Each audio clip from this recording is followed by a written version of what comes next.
It is officially start time. Good morning, everybody. Thank you for joining me on Saturday morning for the final day of moving your practice online. I'm going to go through and unmute everyone just to make sure background noise doesn't become an issue.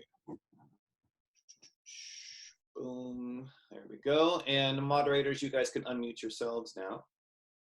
So many of you received emails from me this last couple days about hooking up with other members of this community to practice some sessions. Just by a quick show of hands, how many people practiced some sessions between now or after you got that email? And you can use the hand show button on the, if you click the hand show button, because I can't necessarily see all of the people that are on the screen. Excellent. Excellent, excellent. And so for today, one of the first things I'd like to get is a little bit of feedback from the people that did have a chance to try out the craft, right? Who's been giving it a shot? Is anyone really excited to share their experiences doing their practice sessions, either with their practice buddy that I gave them or with their own clients?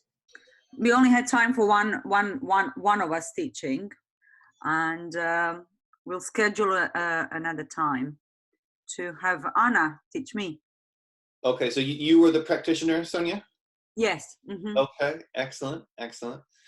And first impressions, how did it go? But Anna's actually here. Yeah.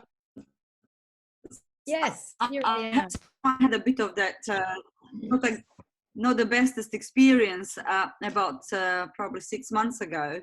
But it was really nice working with Anna. However, Anna is very bodily aware, which makes it much easier. Yeah. It was good, and I think I gave up being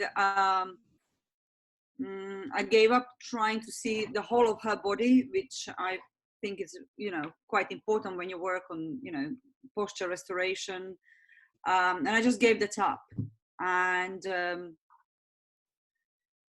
it would be nice to know that clients we work with will continue to see us, so we can gradually see the rest of the body. Well, actually, that's one that is a good strategy. To say like, okay, if we're going to do 3 or 4 sessions, what if on these first 3, I'm going to go ahead and commit to the idea that all I can see is head and shoulders, and then maybe next time I'll focus on different parts of the body. Like, that's totally a way of doing it. And actually, as promised, I prepared some clips of my own sessions where one in particular, because the client is in motion, you can't really see a lot of the person, but make some references to how to make inferences based on what you can see, or this will be an example of how to make inferences based on what you can see. Because I find, for me anyway, that's the thing that helps the most. If I can't see their ankles, I want to be able to infer what I think their ankles are doing based on what I can see, just for the ease of the format. Looks like Trudy is eager to share. And Trudy, you are up. All right, can you hear me? Can you hear me fine? Yep. I was having some microphone issues, so I think I figured out a workaround. I was surprised by how comfortable it was. It was just a matter of me like getting in there and doing it. So having the opportunity to practice was really, really helpful. Oh, I'm so glad. I'm so glad to hear that. And I'll tell you right now, I was her student person she was working with, and she was incredible. Like, she said that she normally like places her hands on people and does the work, but it came through just beautifully and so comfortable. I got a lot of work. I had some weird dreams, Trudy, like regarding what we were talking about, and I really feel like whatever you're doing, it's working. But she had expressed that she was concerned that she was coming off awkward or like uncomfortable, and I was like, you just sound really assured, like in like the kind of silent pauses, like I felt comfortable being quiet and taking time to think about what I was thinking and wanted to relay back. So if anyone ever wants to practice or do anything with her, she's awesome. Just do it. Okay, excellent, excellent. Very glad that worked out. And Trudy, I think your statement about new things are always awkward in our minds before we do them. And then once you get past the idea of doing it to actually doing it, the brain starts going to work about how to make it better, like how to make it more comfortable. And yeah, I'm very, very pleased that you guys were able to have that experience. Was there anything about it in particular, Trudy? Like, what was the hardest thing to get over? Oh, are you muted again? She is. Oh, hold on, I can unmute you. There you go. Gotcha. Go ahead. Ask the question again. What was the hardest thing to get over? Not being able to comfort with touch. Yes. Like, there were several points where I wanted to, like, I just wanted to reach out and squeeze her. So trying to find a different way to do that or show that was the biggest challenge for me. Yeah. Well, I hear. Yeah. Raise your hand if you understand that feeling. Yeah. Okay. Okay. Excellent. Excellent. Anybody else? Anybody else who engaged in a practice session and would like to share some of their? Dan looks like he wants to talk. Dan, oops. Dan, did I unmute you? No, not yet. Hold on. There we go. You're unmuted. Hey, so yeah, I felt similar to the way Trudy felt in that this was only my second online session. I had an online session with a client earlier this week, and then I did a trade with Kenya, and I was nervous about it to begin with, and then I got even more nervous because I asked her, is there anything wrong, anything you wanted to work on, and she was kind of like, no, not really. And so I thought, like, all right, what are we gonna do here? And she's like, you want me to make something up? And I'm like, no, I don't want you to make something up. But then as we just started talking, she started mentioning that she was feeling a little tightness in the left side of her mid back. And so then we just started working on some breathing exercises. And in my mind, I kind of thought that we were gonna do some guided self-massage techniques, which is what I'd been doing with my client, but it went totally in a different direction. And it was cool because we were just kind of flowing and doing our thing and just kind of going with what felt good in the moment. So, and then it went away afterwards and she felt great. So, it turned out completely differently than I thought it would. And that's a good thing. Excellent. And this is another thing. I've used this term throughout these 4 days of negotiation, right? We're in a new form of negotiation with our clients about what they need from us and what we have to offer. And when we commit to that negotiation, this kind of flow state is created. And like you're saying, Dan, sometimes you're not going to do the session you think you're going to do. You may log on to do one thing. You and the client both may log on thinking, here's what's going to happen today. But that's not what happens today. This format seems to encourage that kind of leniency, and I love that. I love that about this format. It looks like Kenya raised her hand, like maybe she wants to add something to this as well. Kenya, can you hear us? But you can't hear me. There we go. Yeah, there you go. We got you.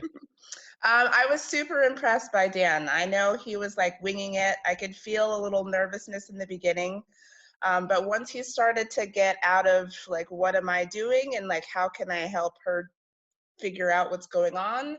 I really felt his confidence come through and was like, let's just try this thing. Let's just try this. Let's just try that.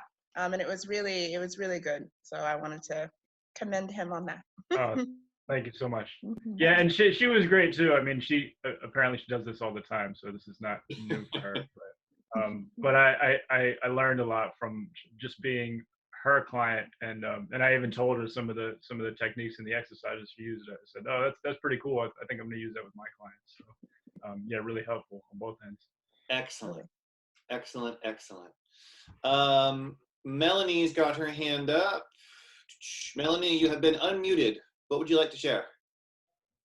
Hi, yeah, just one, really having to negotiate.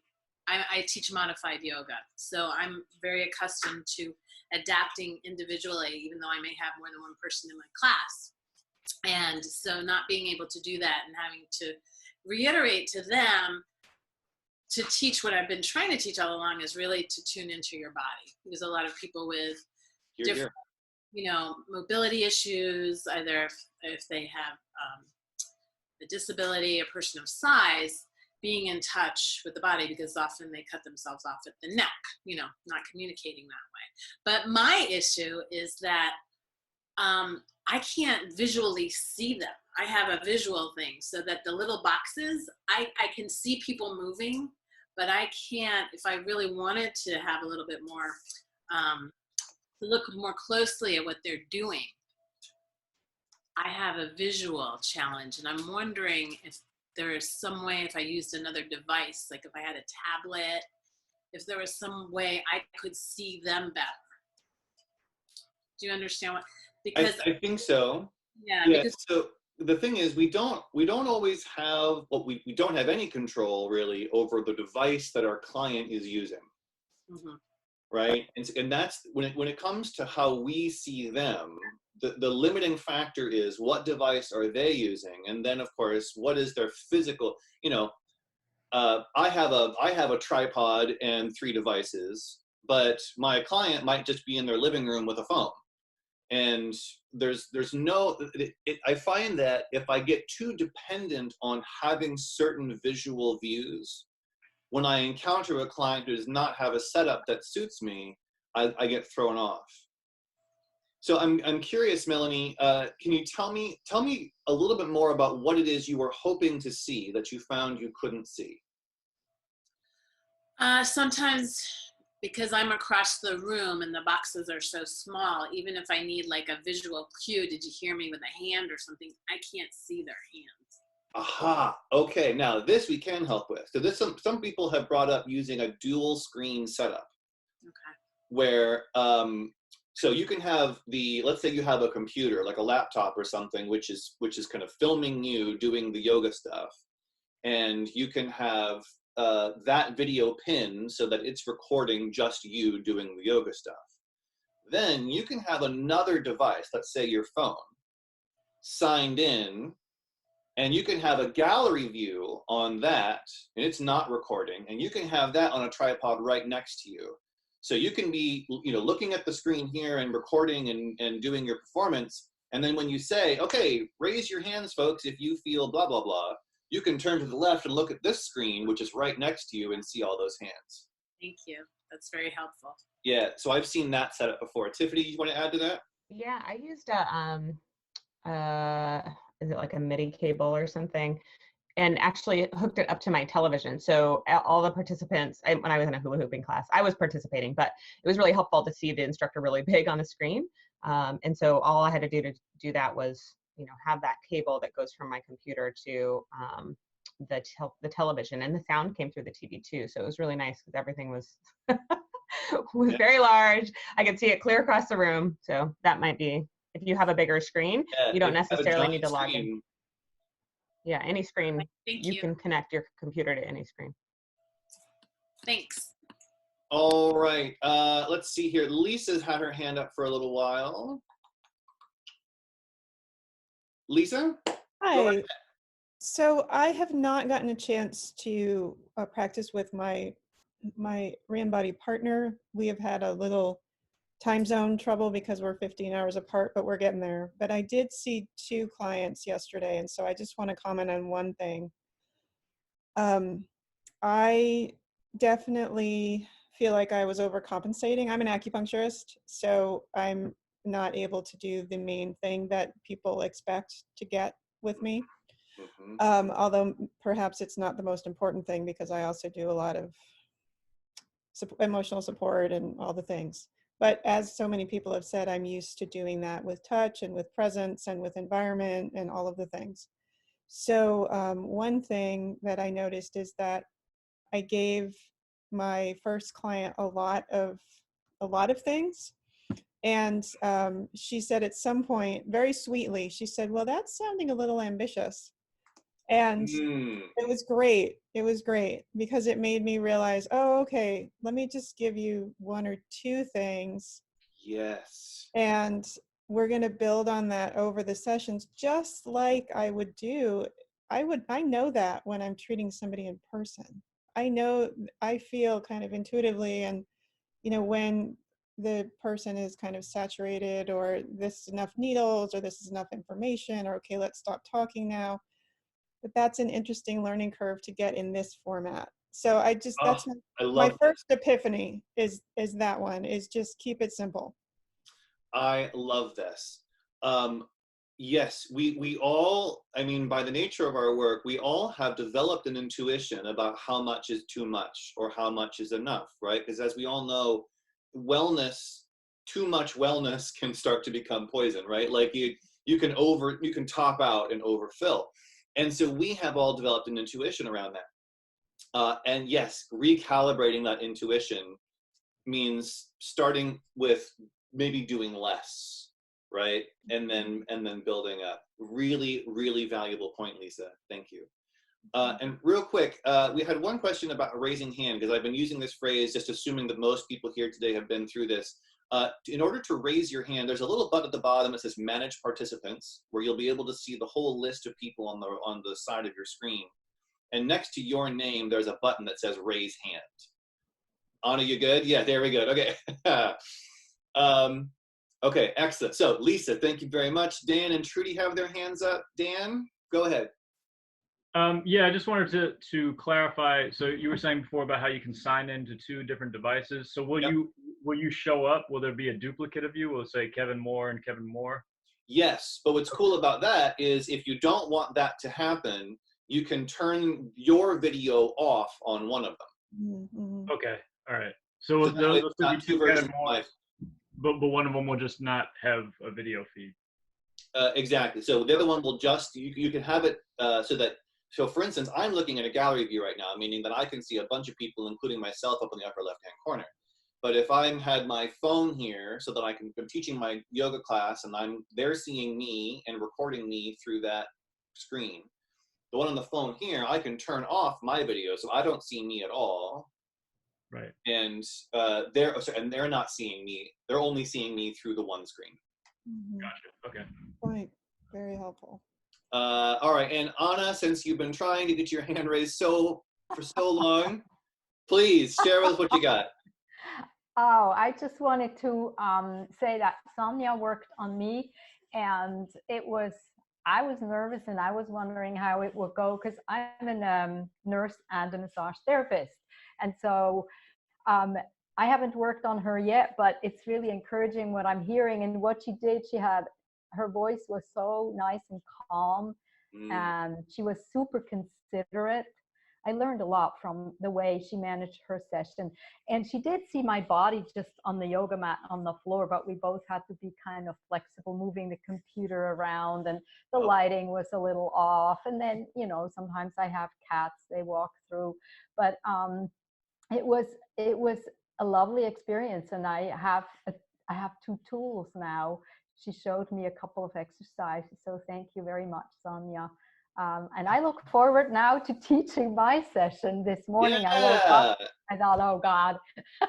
Anyway, thank you. Yeah. It's day, I hope you guys remember, but on day one, one of the main theme was, can you figure out what it is you provide that is not necessarily your modality? Your modality is the mechanism you use to provide, but it's not what you provide. And what I love that I'm hearing from everybody here is that you're figuring out, like, how do I be me? I'm being me on this screen, and it turns out that me is a very calming, helpful presence. And you'll figure out a modality for getting that through, right? You're not acupuncture. You're not yoga. You're you, and you use acupuncture and yoga. Yeah, really cool stuff. Trudy, you had more to add? Go ahead. One thing that this helped me do is I do one-on-one sessions. I don't do classes. And one of the things that was distracting me is seeing myself talking. So what helps me is to pin my client's video. So I'm only seeing them. I'm never seeing myself. Mm-hmm. And as a client, I have a somatic therapist, and I've been hesitating to make an appointment with him, even though I know he's wonderful. And part of it, I realized that what I'm going to do and what I would ask other therapists to invite their clients to do is to ask for this. I'm going to ask him to turn off his camera because I don't want to see his reactions to what I'm saying. Because usually when we have a session, my eyes are closed and I can't see what he's doing. It's kind of a trust thing for me. Like I'm trying to practice trusting him with my stuff. So I think that's an important permission to give clients, that if you don't want to see me reacting to you, that you can ask me to turn off my camera. You know, and isn't this interesting how, again, when we shift formats, things are thrown into relief that we would not normally have thought of, right? So this concept, because so far the whole discussion around visual stuff has been, how do I allow them to see me more clearly? And what Trudy's saying is, what if I don't want to see you at all? And how lovely that this format gives you that option. It's that negotiation piece again. By not having the expectation set at the beginning, we get to decide, what do I really want out of this? And can the tool help provide that for me? Thank you very much, Trudy, for bringing that up. Josh, did you have something you wanted to say? Yeah, I kind of like the overarching theme of all the stuff that people are talking about is the belief system that we had beforehand and how that's had to shift with this tool.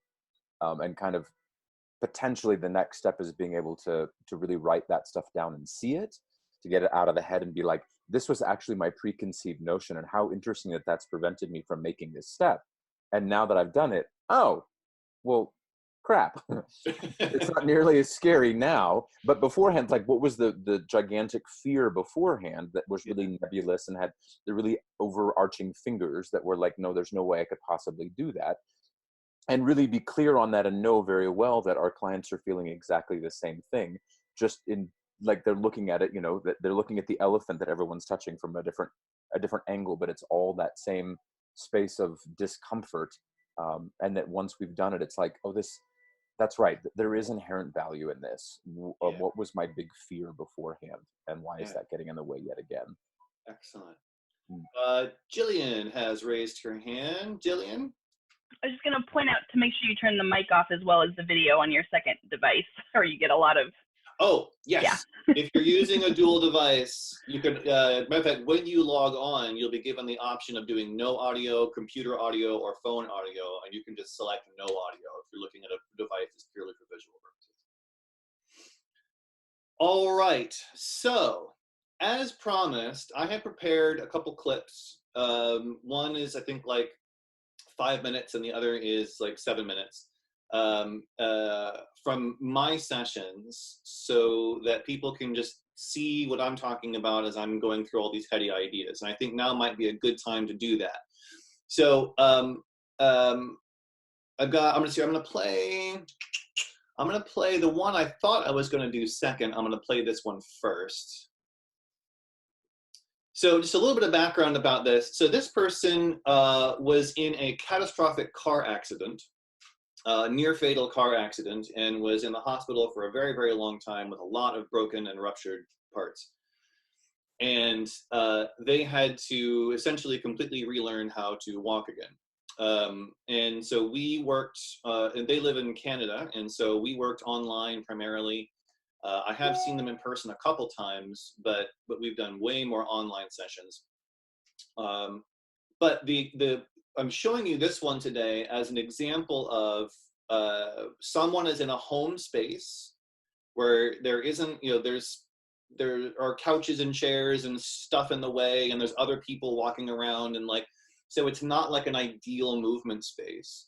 And several times throughout the session, I can't really see a lot of the client, but I'm making inferences based on what I can see, and using and I'm setting at the beginning a kind of shared language, a visualization language that allows me to understand what they're feeling without having to see everything. So with that being said, what I'm gonna do is share my screen with you guys here. I'm pretty sure that like questions and hand raising and stuff will all be able to work during this video viewing. This is my first time doing video viewing in a shared session like this, so let's hope it works out, yeah?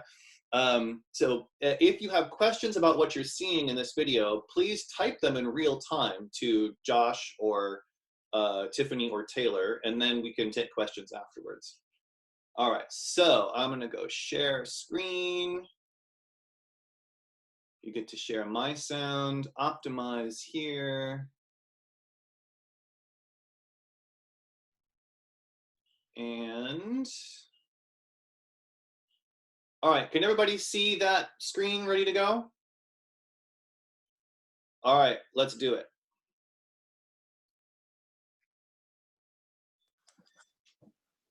So when it gets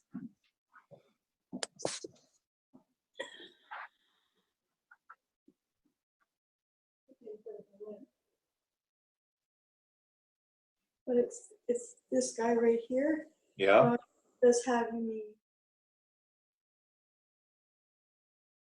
And I want you to imagine that you are standing on wet sand. You're making a footprint in wet sand.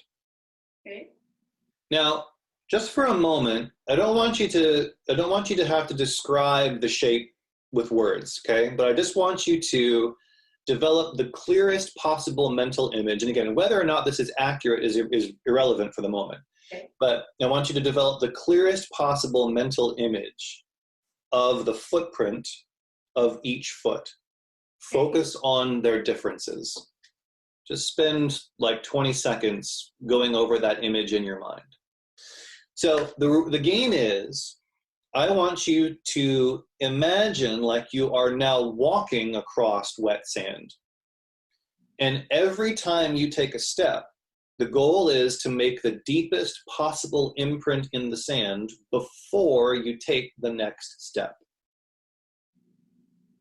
Okay. And you can go as slow as you need to. There is no rush. Eyes closed. Commit to the image. That's great. You're doing fine. Commit to the image of that deep, deep footprint. Make that your only priority. How do you deepen that footprint before you take a step?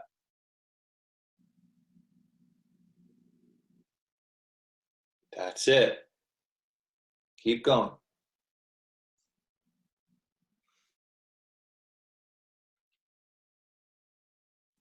Okay, and one more time, please. Same as before, as fast or as slow as you want to go, but commit to that scene. Really good. Okay.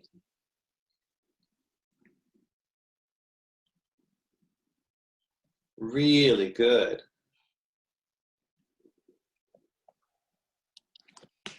Yeah, take a break. How does that feel? Felt really good. And the first thing that jumps out at me, frankly, is how easy it looked. Yeah, it felt easy. And the visual reference needs to be secondary. And right now it's primary for you. Does that make sense? Okay, so I'm too worried about running into somebody instead of feeling my body. Essentially, yes. So the brain stem essentially feeds into the right hemisphere first and then into the left hemisphere. They are not symmetrical in the way that they attach to the brainstem. And so the left hemisphere cannot, on its own, feel the whole body. The left hemisphere can only feel the right side of the body. The right hemisphere can feel the whole body. The right hemisphere. And so the right hemisphere has to be the one to lead, because the left hemisphere, if it's the one that's deciding where center is, will always get it wrong. Yeah.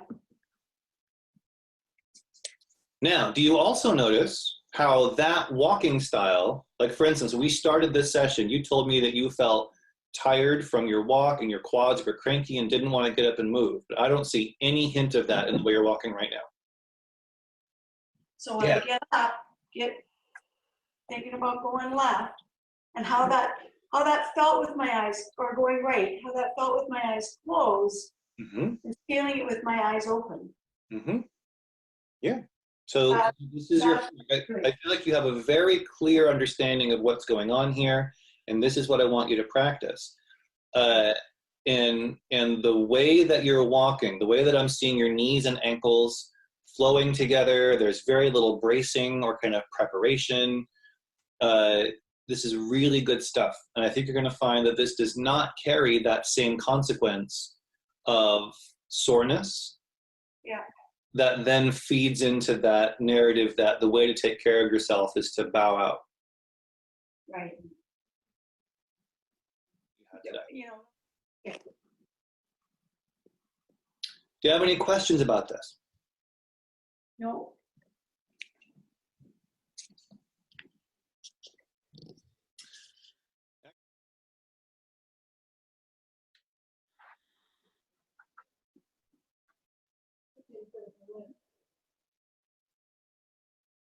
But it's this guy right here. Yeah. Does have me.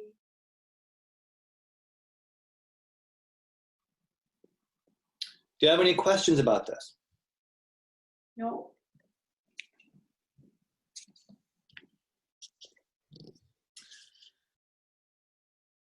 Okay. So first of all, was everyone able to see that all right? Did that play through well enough? Okay, perfect. I'm very glad that works. So let's chat about it a little bit. Questions, comments about what you just saw? I don't have any questions, but I just really it really just struck a chord when she smiled like really big, like when she like started walking well, and I was like, yeah. Good. Yeah. So as I mentioned before, I rely a lot on facial information. And in particular, as Tilly pointed out, and I wonder if you saw it too, there was that moment in the clip where a kind of beatific look on her face. She was clearly more comfortable and kind of happier doing what she was doing. And it really, like at that point, I'm not paying much attention to the rest of things. As soon as I see that look on the face, I know that something has resolved. A threat level has resolved, a movement pattern has resolved. I don't necessarily even need to know exactly which one, but that facial expression tells me most of what I need to know. I see there's some things in the chat here. Oh, no, never mind. No, I don't. But can everyone see what I'm talking about in terms of how the camera was moving around? For the first little bit, the camera was just sitting, and then eventually she actually called her partner to come in and like hold and move the camera. But did everyone notice how that actually made it much worse? Because all that shaky camera movement was meant, yeah, exactly. It's like if I were trying to actually look at like, you know, the angle of dorsiflexion or the amount of internal rotation or whatever, I would have gotten dizzy even trying. I had to make much broader inferences about what was going on in this person's body. And I tried to choose kind of clips of this where what was going on in her body felt obvious, even though the visual information was really skewed. Does that make sense to everyone? Okay. Again, any other questions about that session, about techniques? Sonia, yes, I'm going to unmute you. Go right ahead. Oh, wait, hold on. Okay, go now, go. I am. I'm just curious, Kevin, do you record all your sessions? Unless the client has specifically asked that I not do it, I record all my sessions. And I've only ever had one client ask me not to do it. And then where do you store them? Because that's quite a lot of space that's required. Indeed. So I use Google Drive, and I have purchased for $10 a month 1 terabyte of storage space. On Google Drive? On Google Drive. And so at the moment, I'm using like 240 gigs of that 1 terabyte space. So I have a lot more. and yeah, you mentioned that actually in the session, the last one, I think. But I'm also curious, when we come to Zoom, we are able to record sessions. I think it's asking, from what I remember, it's asked me whether I want to go to iCloud or to record onto my computer. Yes. So when I went to the computer, and then it was such a large file, it took forever for me to send it to the students, forever. Yes. So this is how I do that. So I record locally on my computer. Uh-huh. Then If for any reason, like if there's a big lag at the beginning or the end, sometimes I'll trim it on my computer, but usually I don't have to do that. And then I take that file and I upload it to my Google Drive. And then after I've done that, I delete the local file from my computer. And then rather than sending the video to my clients, I send them a link to a shared folder. So it's essentially like their own little mini YouTube channel that's just them and I working together. So it's you do it to YouTube, and it's a privately connected. No, so I shouldn't have said that. I realized that was confusing. No, it's on Google Drive, but in Google Drive, when they have the link, they can view it. They can watch it right there in the Drive folder. So it's you can push play in the Drive folder and see it there. So I don't ever actually send them the file. They just stream it from Google Drive. Got it. Okay, thank you. Yeah, no problem. Amber, you had a question? I actually have the question, Kevin. Yes, Colleen. When you were working with her, and it was right about the time where you were talking about right brain, left brain stuff. Yeah. You said something to her that I missed the question that caused her or allowed her to make that transition within herself. Could you find that or repeat that for me? Are you referring to the part where she said, so I've been focusing on not running into people rather than feeling my body? Is that what you're talking about? Was that the point just before she started smiling? Yes. And walking more evenly? Okay. Yeah, essentially. So what I was kind of pointing out at that moment is that so our threat state, when we go into a high threat state, we tend to become more unilaterally hemispheric. So the dominant hemisphere very much takes over. And in this person's case, they are a left hemisphere dominant or right-handed person, which means they're left hemisphere dominant.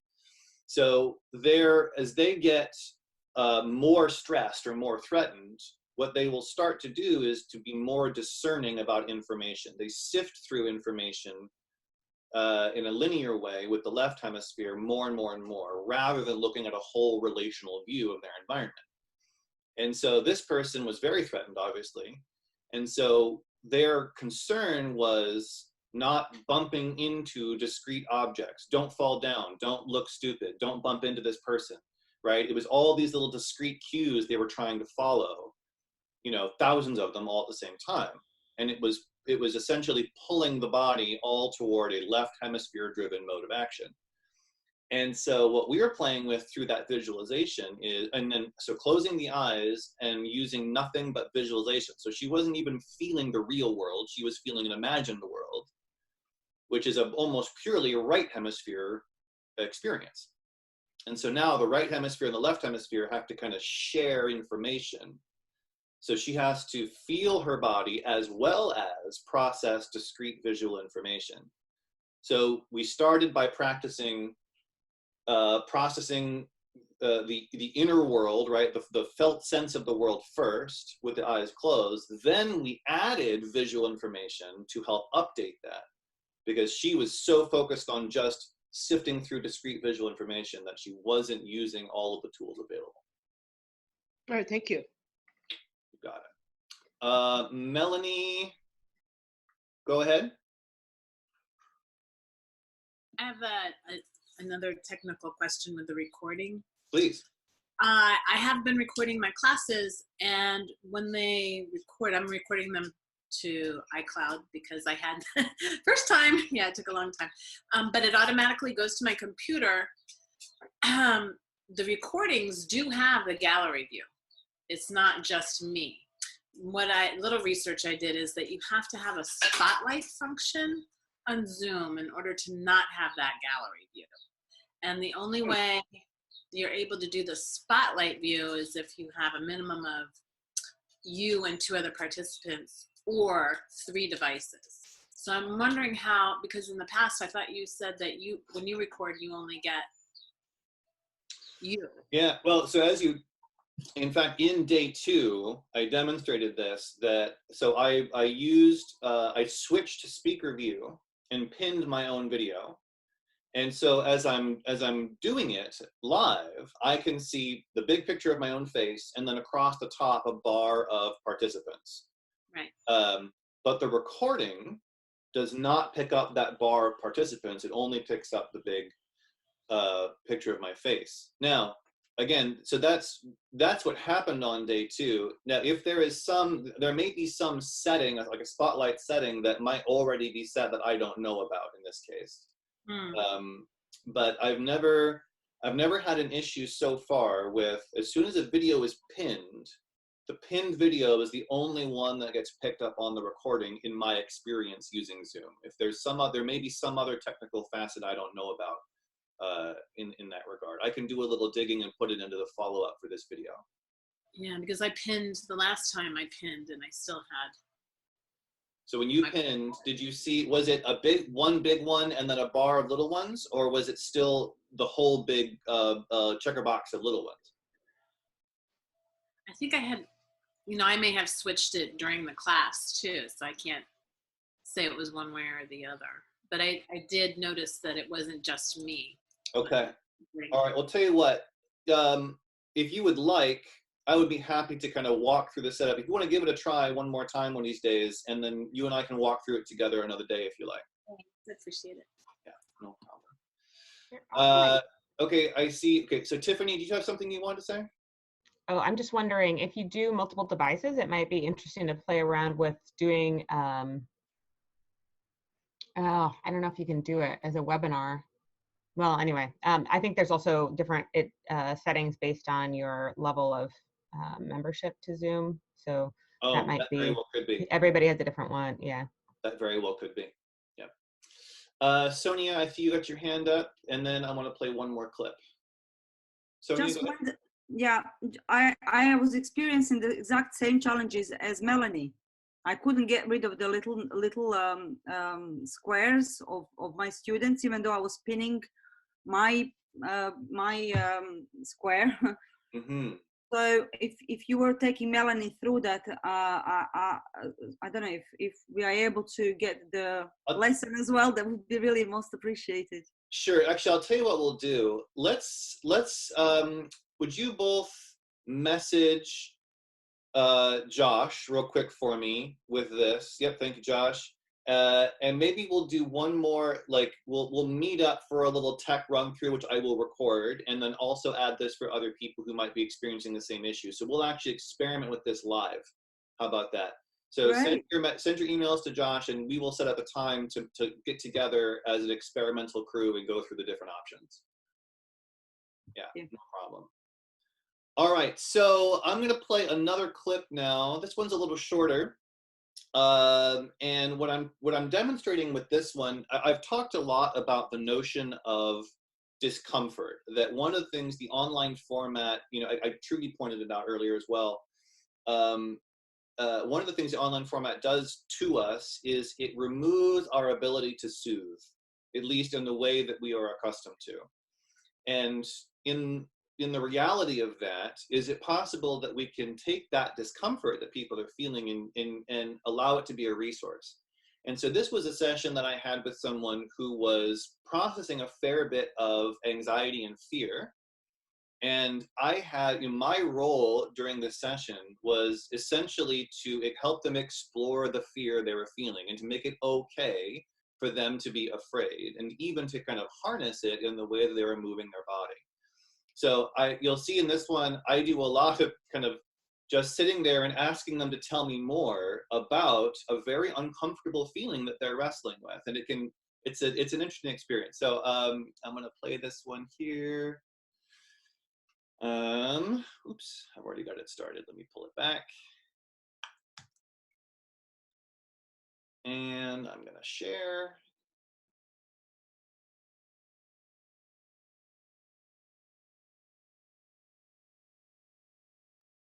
All right, can everybody see that okay? Okay, here we go.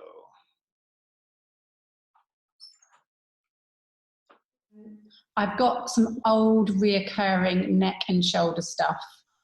I want you to rock your body weight from left to right. And the first thing I want you to draw your attention to is how it is different when you are rocking to your left foot versus your right. It's easier to go to my left. Mm-hmm. My right knee looks out. Mm-hmm. Okay, so let's just ask us an easy question here. If you were to rock to the right, and don't do it, I want you to think about it first. If you were to rock to the right and not lock your knee out, what do you think would happen? I don't know. It would feel easier. Let's test it. Now right there, isn't that interesting? Now, hold on, let's look at what just happened right there. I said, let's test it, and nothing happened for a minute.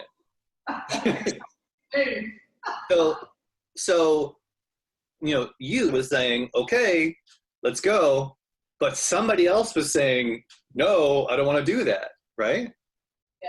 So that somebody else who was saying, no, I don't want to do that, they had a pretty clear image of what they thought was going to happen. Did you get any glimpse of that? Why didn't you want to move? I don't know, but I feel like I've got butterflies in here. Okay. So, man, that didn't take very long to get to our first physiological reaction to fear. It didn't, did it?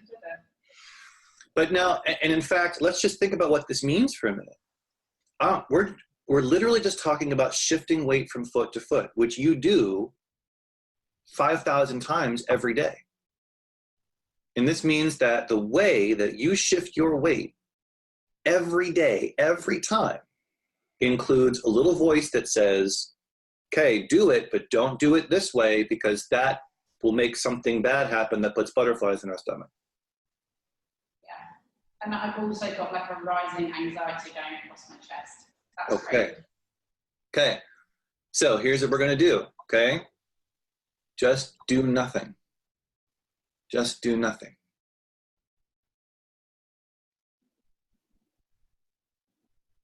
This is what fear feels like.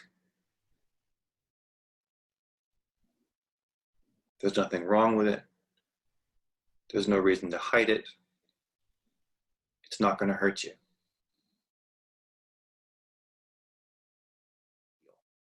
That was really weird. As soon as I did that, the whole of my upper body relaxed. Oh, good. Excellent. Excellent. Let's play with that. So once again, hands on the chest or on the xiphoid process, a little bit dropped into it. The head can be nice and dropped. Yep, there we go. You're going to shift your body weight over to the right. You're going to let your right heel find its outside edge, but your right toes are going to stay relaxed. Now in a minute, what I'm essentially going to ask you to do is throw your upper body into a swing, a twist over to the right with the express intention of overcoming the balance point you just discovered. And as soon as that happens and you feel like you are toppling toward the floor, all you have to do is step your left leg behind you.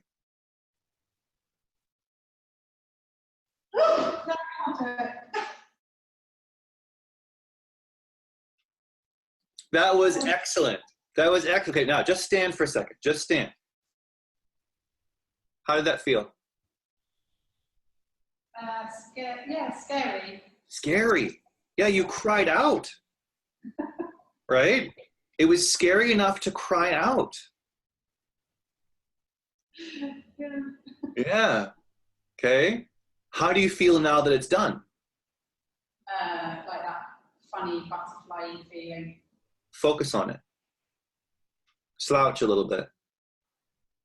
Put all your attention on the feeling of the butterflies in your stomach.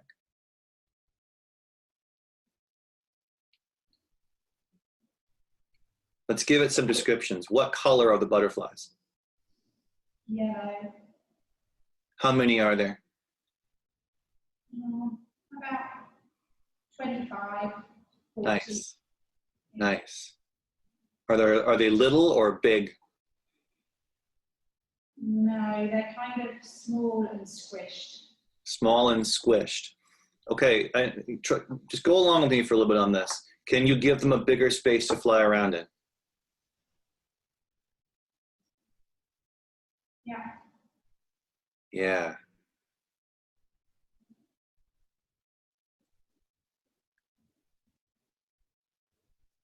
This is what fear feels like.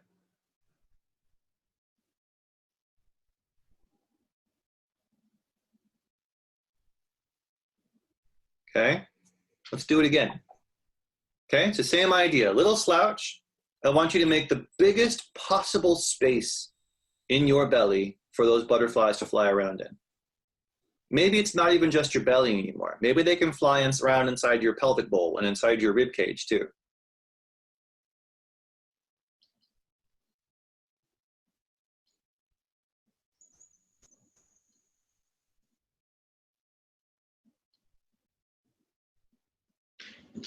Whoa! How about that? There we go. How did that feel? Felt really good. As soon as I kind of I didn't make the butterfly, as soon as I allowed the butterflies to have space, then it just seemed to propel me back. I love this. I love this. Very cool. And in fact, really, if we could distill this whole session down to one phrase, I think it would be, give those butterflies some space. Yeah. Yeah. Cool. Nice. Cool. You all right? Yeah. Yeah. Okay. All right. So, questions, comments about that one? Dan shot his hand up pretty quickly. Dan, go ahead. Yeah, so I think I know what the difference between the first fall and the second fall was, but I'm not sure. So before she did the first fall, when she stepped her leg in front, you had her sit for a minute with that feeling of fear. You had said like, yeah, this is what fear feels like. Yep. And she did the same thing the second time, but was it the visualization of giving the butterflies room to Essentially, yes. So the idea being that what we were working on here was there's an anxiety, and if the belief that we operate under is that the only way to move forward through an action is to either suppress or compartmentalize that anxiety, there are some predictable movement behaviors that will evince themselves. In this case, she identified that her anxiety felt like butterflies in her stomach. So the first thing we did is we got acquainted with it, right? I had her literally assign physical attributes to the fear. So it became an externalized thing that she could see in her mind. And then not only just allow it to happen, but can you give it more space? Can you allow that feeling to affect more of your body? Okay. And then having done that, then the compartmentalization actions that she instinctively did, which was indicated in this by stepping forward with her rescue leg, she no longer needed to do that. She was prepared to simply engage completely physically with the anxiety. You could see how in that second fall, how much more momentum was generated. She swung around and made much bigger steps and movements. So that kind of physical compartmentalization didn't happen. It was a more integrated experience. Gotcha. So it's not enough just to say this is what fear feels like, because you also, the first time you did, I think you did have her describe what it feels like, and I think she did say butterflies. Yeah. But they have to come to grips with it somehow. Well, and again, every session is different. There definitely are sessions wherein just the part where she experienced that her shoulders relaxed, sometimes that's as far as we're going to get. Like just simply acknowledging the fear and getting acquainted with it might be as far as we go. Now, this is a person who's very body aware and who I've worked with before, and so we could go that next step. Right? And what was it? I think it was Lisa mentioned earlier about doing too much in a session. If this had been my first time working with this person, we may have stopped at, yep, you feel butterflies in your stomach. As you acknowledge it, your shoulders relax. Let's be done today, right? We didn't have to go that next step, but she was ready for that, and so we did. Let's see here. We've got some more hands up. Melanie, you go right ahead. I don't know if you know that Josh was instigating all of us during the he's sending us, how did you all feel when you watched that? So thank you, Josh.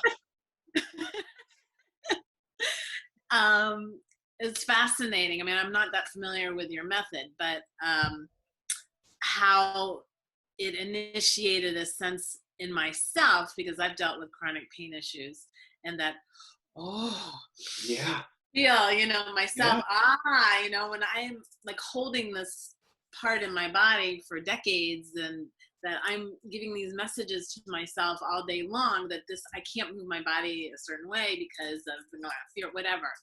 But it brings up other questions I have about your methodology, and I'm seeing you are offering very in the moment practical tools for people to get out of whatever they're stuck, be it an injury, could it be emotional trauma or something like that. How far do you go as far as if we are talking about maybe it's just a psychosomatic type of situation? I mean, we're talking. Okay, well, how about this? So that's a big question. So we are, by the way, we're getting to that point. Like we've always gotten where it's technically 5 minutes from the end. So I'm going to keep going for as long as there are questions. I'm going to keep going. So because I have nowhere else to be immediately after this. So if you do have to sign off at 11 today, don't worry, it's all going to be recorded. If you have a question you really want to get answered, but you have to sign off at 11. Taylor, what do you want to say real quick? I just want to make mention before anybody does sign off. I had a couple people message me saying that they never got paired for a buddy. And I just want to make sure, and see if there's anybody else who didn't get paired and wanted to be paired. You can send a message to me or any of the other co-hosts or Kevin. Yes. So we make sure that you all get that practice time. Yes, perfect. Thank you for saying that. So if you have a question that you're not sure you're going to be here to get answered, ask it now in text to one of the moderators, and I will answer it live, and you can listen to it on the recording.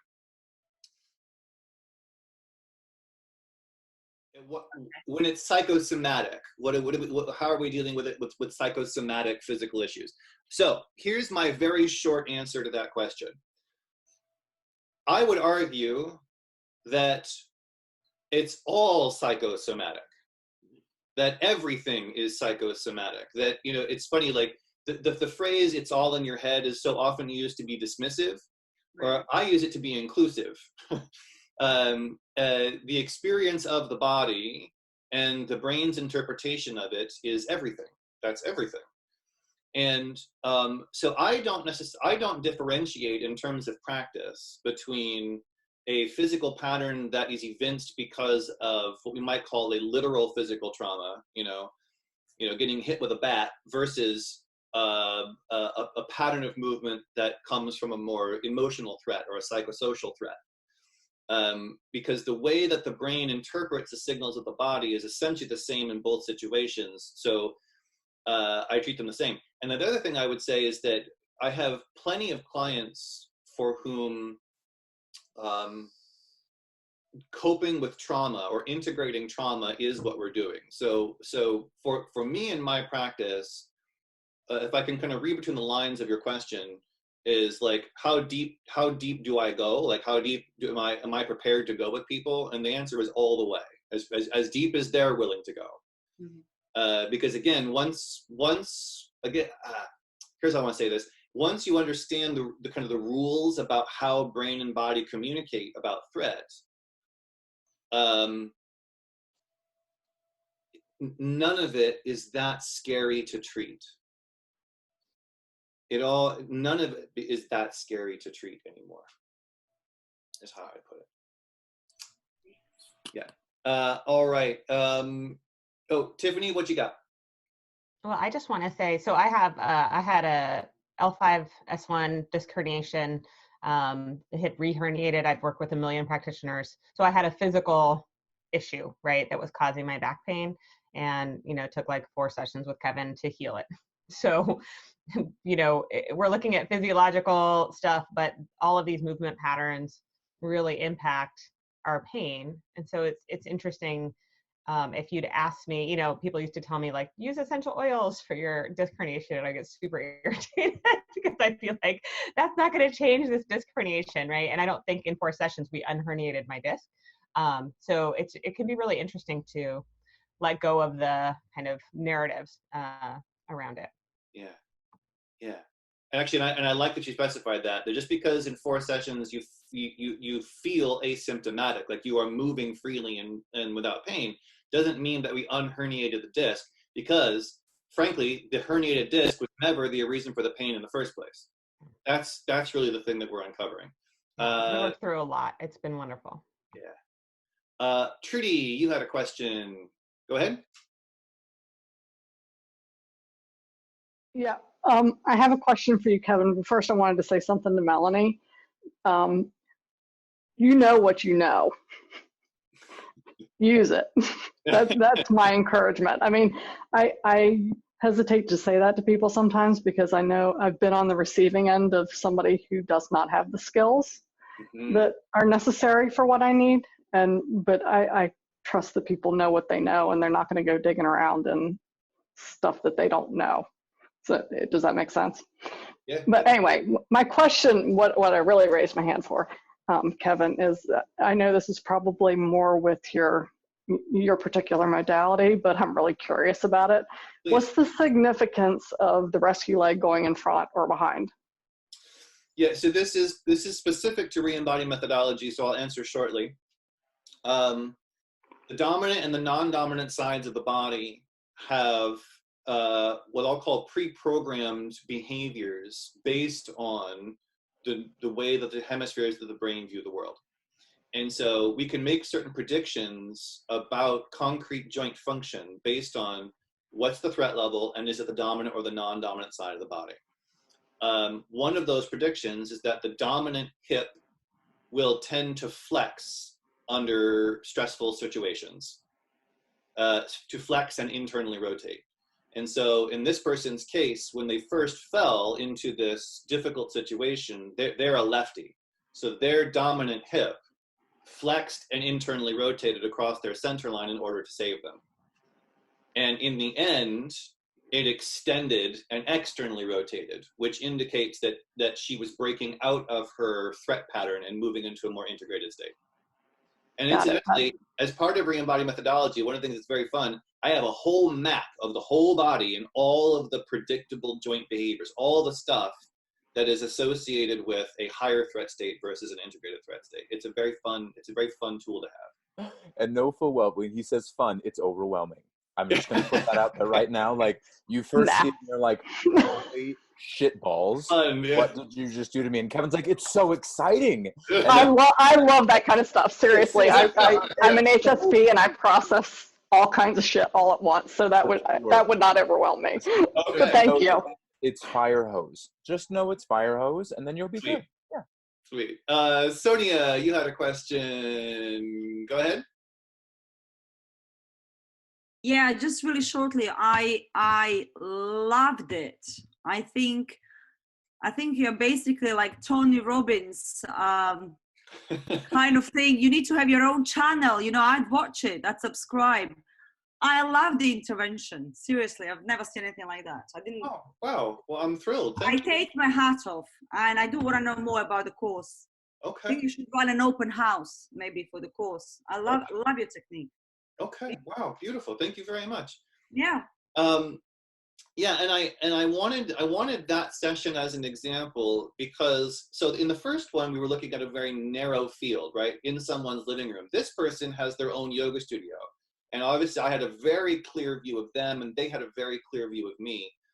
But even then, even in those perfect situations, there was still something I couldn't do, which was physically soothe her.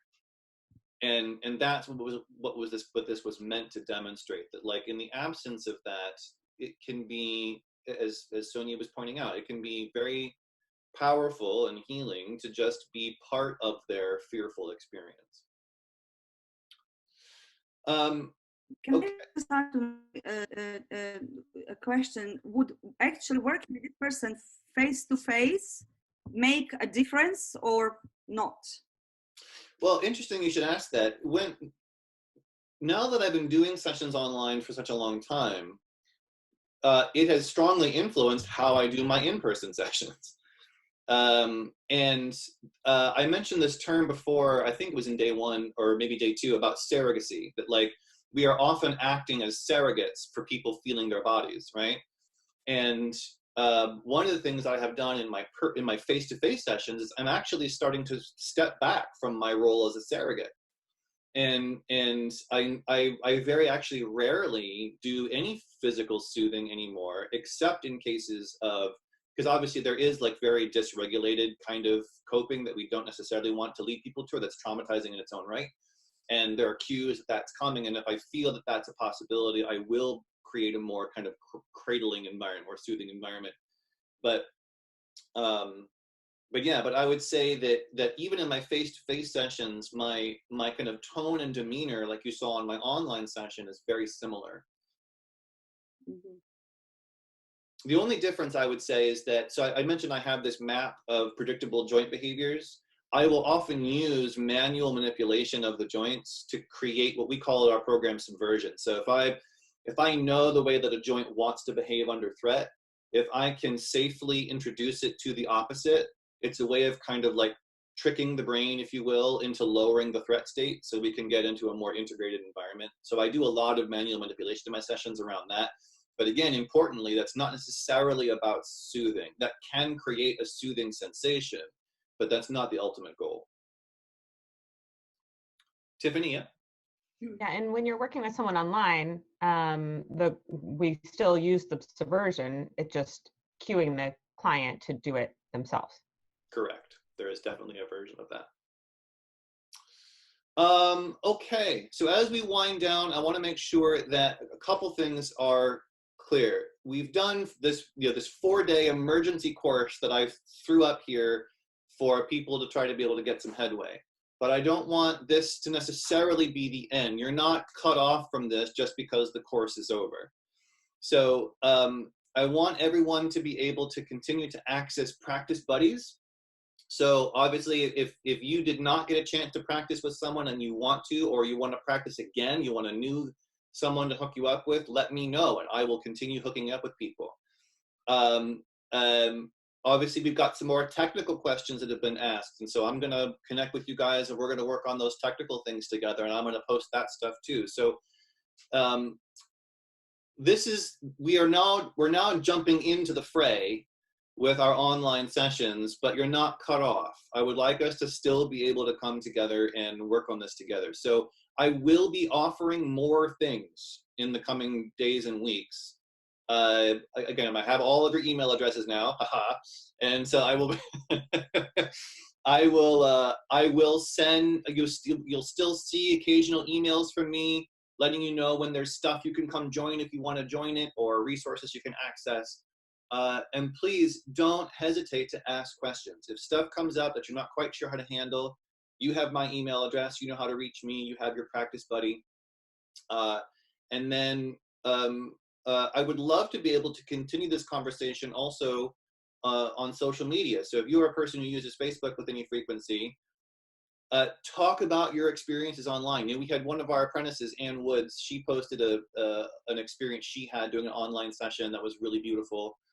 And I would love to have the rest of the practitioner world be able to see what we're doing here and to take some kind of comfort and inspiration from it. So please consider writing about what's going on with you, tagging the re-embody method so that we can share that for the broader population.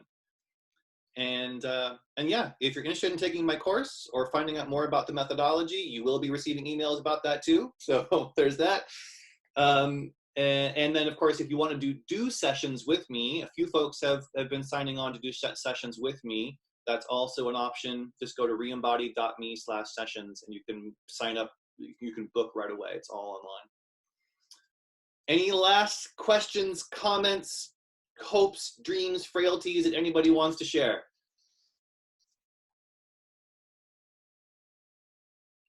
Okay, excellent. Guys, thank you so much for joining me for all this. I look forward to the next time we can all connect.